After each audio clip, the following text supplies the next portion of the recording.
सृष्टि के निर्माता, दुनिया के पहले राजा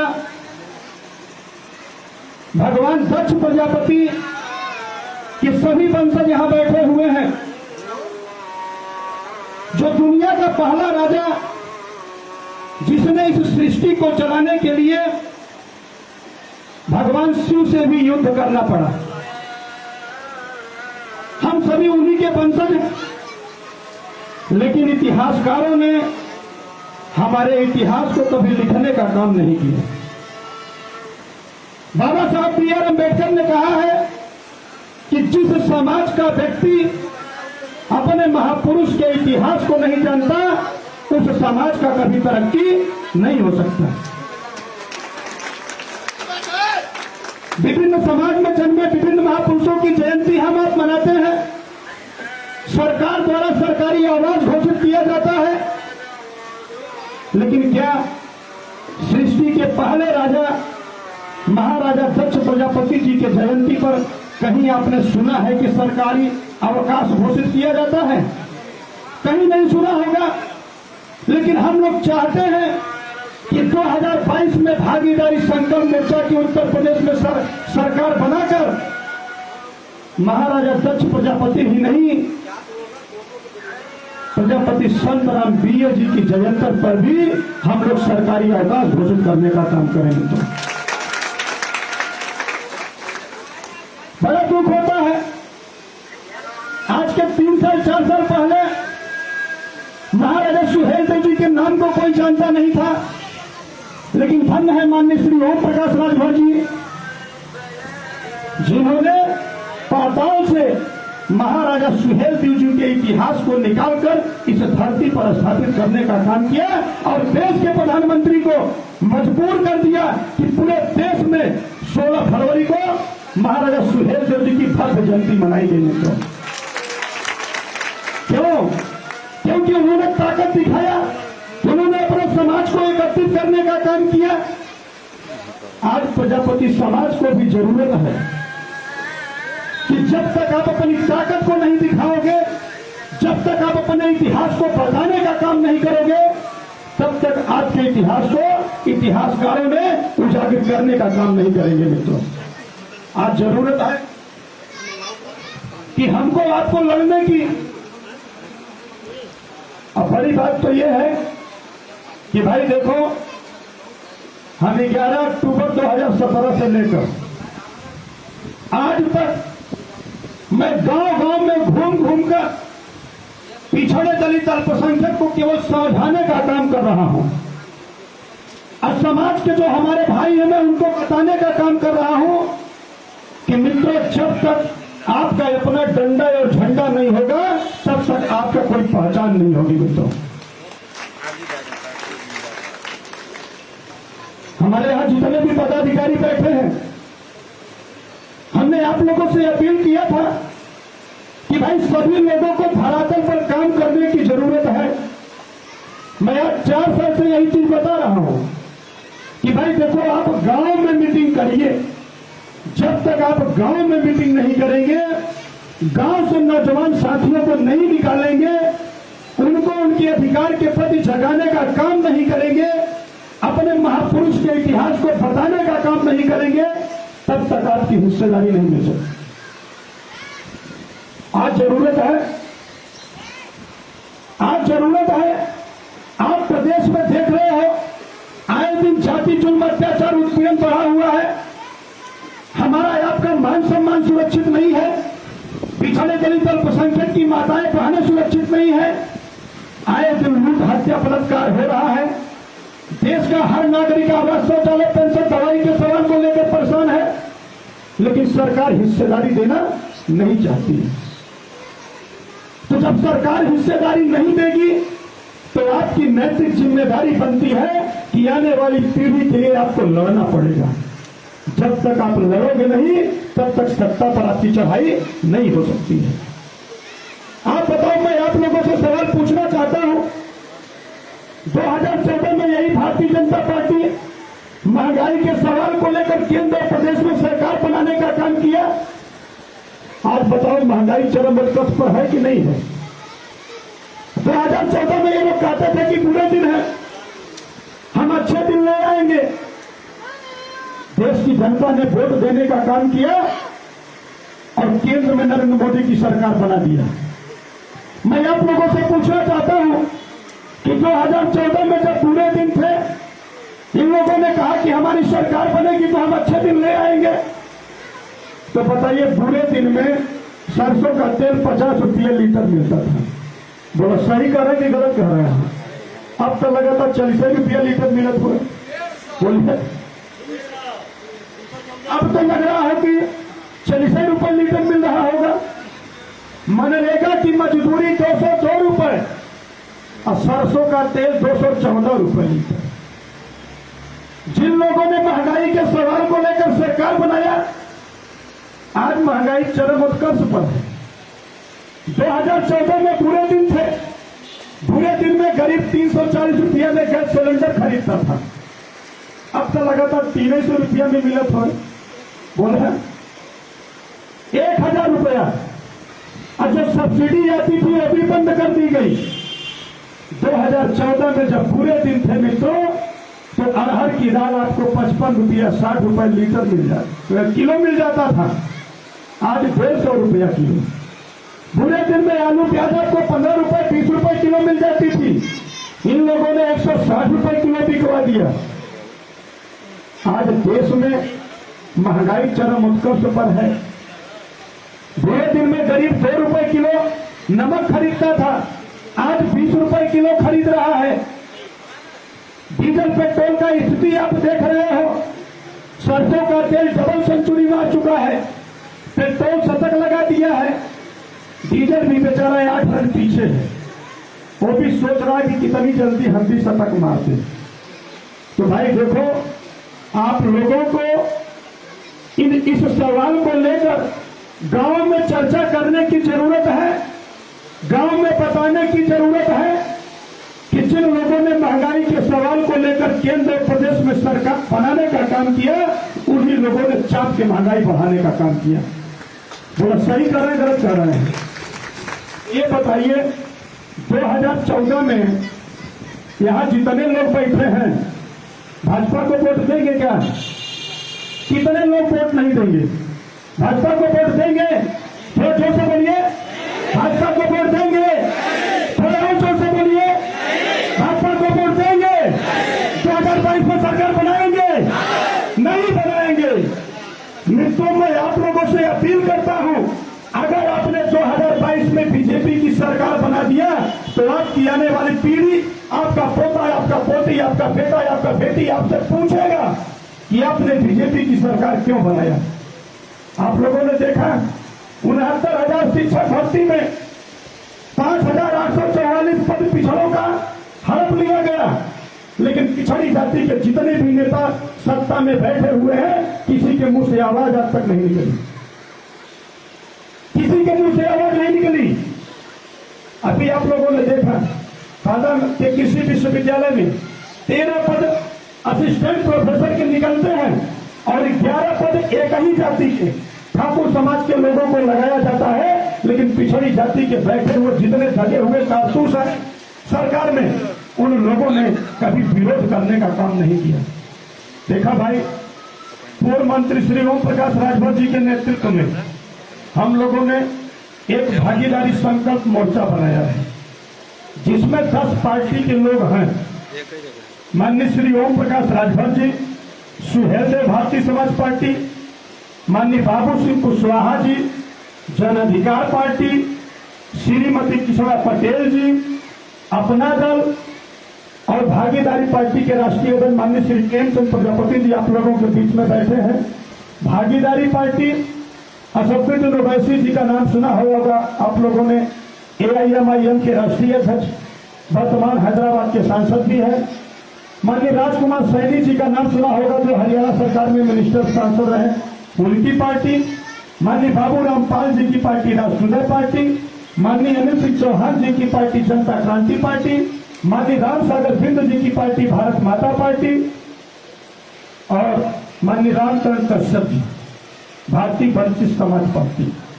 10 पार्टियों का मोर्चा बना है। अभी हम लोगों की और बातचीत चल रही है माननीय मंत्री श्री ओम प्रकाश राजभर जी की भाई संजय सिंह से भी बात चल रही है, चंद्रशेखर रावत से भी बात चल रही है।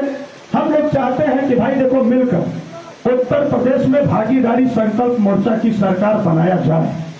तो भाई देखा जान ल, अगर उत्तर प्रदेश में 2022 में अगर आप भागीदारी संकल्प मोर्चा की सरकार बनाते हैं तो हमारी पार्टी का घोषणा पत्र है कि भाई देखा बिजली और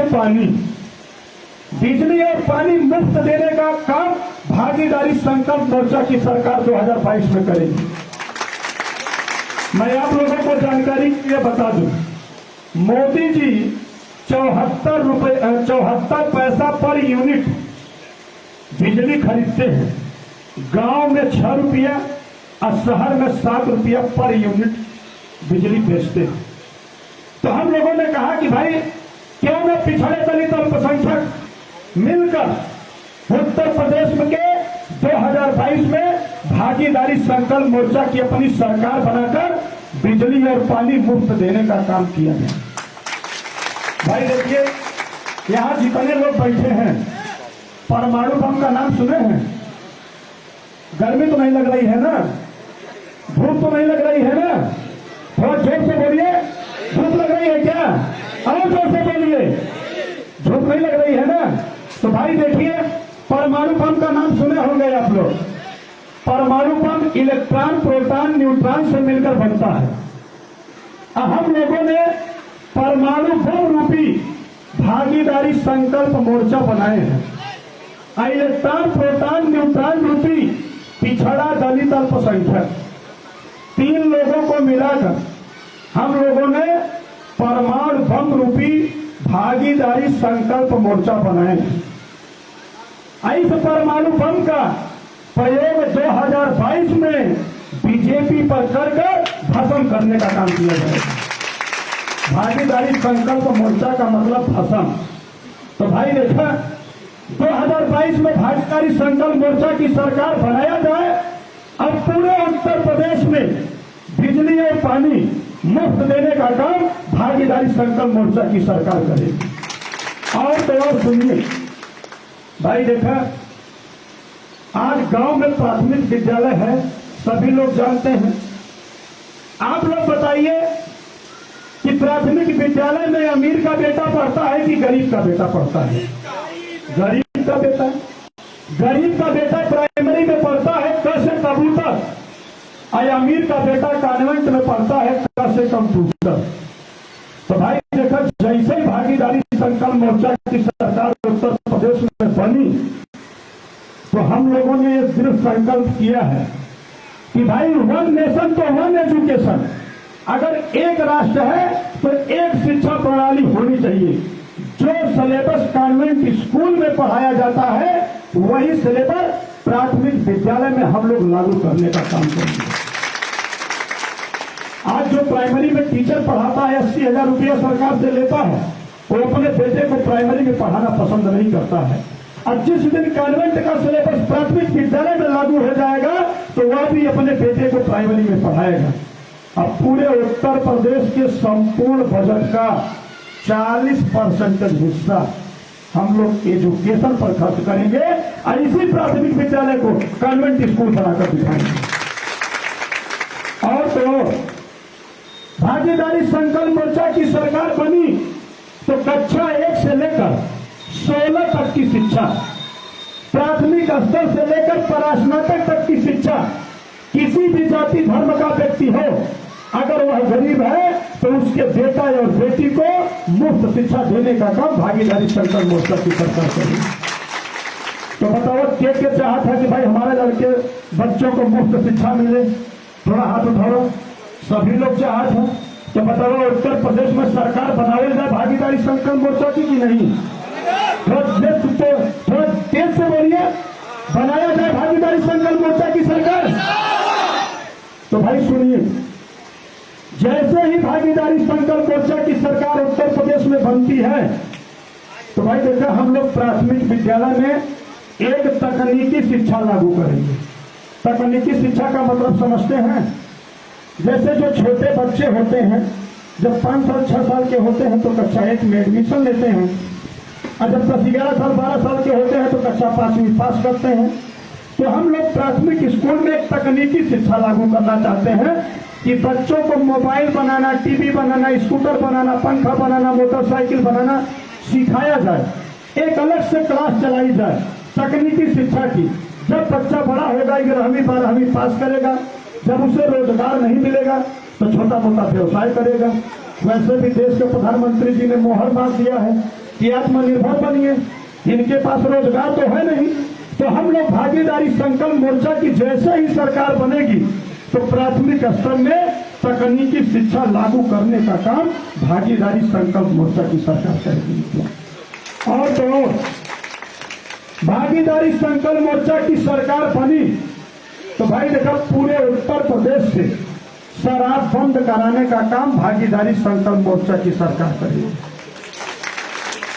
तो बोलो, उत्तर प्रदेश में शराब बंद हो के चाहे कि ना हो के चाहिए? कितने लोग चाहते हैं कि शराब बंद होना चाहिए? अब देखा, जो लोग पीते होंगे वो मने मन गरिया रहे होंगे कि भागीदारी वाले बढ़िया मोर्चा खोल दिए हैं। देश के प्रधानमंत्री नरेंद्र मोदी जी जब देश के प्रधानमंत्री नहीं थे, बड़े लच्छेदार भाषण देते थे कि अगर मैं देश का प्रधानमंत्री बना तो सबसे पहले शराब बंद कराने का काम करेंगे। बताओ, केंद्र में 7 साल सरकार बने हो गई, 7 साल सरकार बने हो गई, उत्तर प्रदेश में शराब बंद हुई। पूरे कोरोना में सारी खाद्य सामग्री की दुकानें बंद और शराब की दुकानें धड़ल्ले से चल रही हैं। बोलिए, भारत के राज्यों में शराब बंद है। बिहार में, आपके पड़ोसी राज्य बिहार में बंद है, आंध्र प्रदेश में बंद है, दादरा नगर हवेली में बंद है, कर्नाटका में बंद है, केरल में बंद है। तो बताओ, उत्तर प्रदेश में शराब बंद हो के चाहे कि ना हो के चाहे? हो के चाहे। सरकार उत्तर प्रदेश में शराब बेचने के लिए 2 विभाग चलाती है, एक मद्यपान निषेध विभाग, एक आबकारी विभाग। मद्यपान निषेध विभाग कहता है शराब पीना विश्व भी भयंकर है, शराब मत पियो, शराब पीने से व्यक्ति की आकस्मिक मृत्यु हो जाती है। और आबकारी विभाग कहता है कि जिसके पास माल ज्यादा हो तुम हमारे पास आओ, हम तुम्हें शराब बेचने का लाइसेंस देते हैं। ये बताओ, ये तुम्हारी नीति प्रदेश में क्यों? सरकार कहती है कि शराब से आय व्यय आता है, लेकिन मित्रों ये जान लो कि शराब बेचकर सरकार गरीबों का केवल शोषण करने का काम कर रही है। जब चुनाव आता है तो देखते हैं विभिन्न पार्टी के नेता दारू मुर्गा लेकर गांव में पहुंच जाते हैं, खूब शराब पिलाते हैं। आप शराब के लालच के चक्कर में वोट दे देते हो। मैं आपको बता दूं, जब हम लोग सरकार में थे तो योगी जी से मांग कर रहे थे कि भाई उत्तर प्रदेश में शराब बंद होनी चाहिए, लेकिन उत्तर प्रदेश में 5 साल कार्यकाल पूरा करने जा रही है योगी सरकार, आज तक प्रदेश में शराब नहीं बंद किया गया, शराब नहीं बंद किया गया। तो हम लोग चाहते हैं मित्रों कि भागीदारी संकल्प मोर्चा की सरकार बनाकर उत्तर प्रदेश में अमन चैन स्थापित किया जाए, सबको रोजगार उपलब्ध कराया जाए। आज गांव में जो व्यक्ति आवास, शौचालय, पेंशन, दवाई के सवाल को लेकर परेशान है, मैं आप लोगों से पूछना चाहता हूं, ईमानदारी से बताइएगा कि आज इतने लोग बैठे हैं जो लोग गरीबी रेखा के नीचे का जीवन यापन करते हैं, बताओ उनका गरीबी रेखा के नीचे का राशन कार्ड बना है? बोलिए, नहीं बना है। जो पात्र है वो नहीं पा रहा है और जो अपात्र है उसका बन जा रहा है। तो भाई देखिए, हम लोगों ने एक दृढ़ संकल्प किया है कि 2022 में भागीदारी संकल्प मोर्चा की सरकार बनाई जाए और सरकार बनाकर पूरे प्रदेश का सर्वे कराऊंगा, कोई एजेंसी बनाकर, कोई समिति गठित करके, और गांव में जो लोग निवास करते हैं जिसके पीछे 5 बीघे से कम भूमि है और बेचारा बेरोजगार है, तो पूरे प्रदेश में एक कार्ड लागू कराऊंगा।